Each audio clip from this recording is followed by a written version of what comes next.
English premier ലീഗിൽ Manchester സിറ്റിക്ക് വിജയം. വെസ്റ്റ് ഹാമിനെ എതിരില്ലാത്ത 3 ഗോളുകൾക്ക് തോൽപ്പിച്ചു. മാഞ്ചസ്റ്റർ സിറ്റിക്കായി എർലിംഗ് ഹാലൻഡ് ഇരട്ട ഗോളുകൾ നേടി. മാഞ്ചസ്റ്റർ യുണൈറ്റഡിന് തോൽവി. ആസ്റ്റൺ വില്ല 1-നെതിരെ 2 ഗോളുകൾക്ക് തോൽപ്പിച്ചു. ആസ്റ്റൺ വില്ലയ്ക്കായി ഇരട്ട ഗോളുകൾ നേടി രോഗറസ്. ലാ ലീഗയിൽ FC ബാഴ്സലോണയ്ക്ക് വിജയം. വിയ്യാറയലിനെ എതിരില്ലാത്ത 2 ഗോളുകൾക്ക് തോൽപ്പിച്ചു. ബാഴ്സയ്ക്കായി ഗോൾ നേടിയത് റാഫീനയും ലാമിൻ യമാലും. മറ്റൊരു മത്സരത്തിൽ ഗെറ്റാഫെയെ എതിരില്ലാത്ത 4 ഗോളുകൾക്ക് തോൽപ്പിച്ച് റിയൽ ബെറ്റീസിനായി ഇരട്ട ഗോളുകൾ നേടി റൂയിബൽ. ഇറ്റാലിയൻ ലീഗിൽ വമ്പന്മാരായ യുവന്റസും AC റോമയും ഏറ്റുമുട്ടിയപ്പോൾ AC റോമയെ 1-നെതിരെ 2 ഗോളുകൾക്ക് തോൽപ്പിച്ച് യുവന്റസ് വിജയിച്ചു. മറ്റൊരു വമ്പന്മാരായ ലാസിയോയ്ക്ക് സമനിലക്കുരുക്ക്.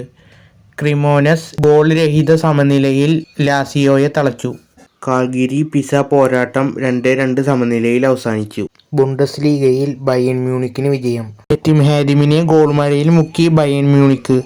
എതിരില്ലാത്ത 4 ഗോളുകൾക്കായിരുന്നു ബയേൺ മ്യൂണിക്ക് വിജയിച്ചത്. ബയേണിന് വേണ്ടി വീണ്ടും ഗോളടിമേളം തുടർന്ന് സൂപ്പർ താരം ഹാരി കെയ്ൻ. ബയർ ലെവർകൂസന് വിജയം. RB ലാപ്സിങ്ങിനെ 1-നെതിരെ 3 ഗോളുകൾക്ക് തോൽപ്പിച്ച് ബയർ ലെവർകൂസൻ വിജയിച്ചു. വോൾസ്ബർഗിനെ 3-നെതിരെ 4 ഗോളുകൾക്ക് തോൽപ്പിച്ച് FC ഫാരിബർഗ് വിജയിച്ചു കയറി.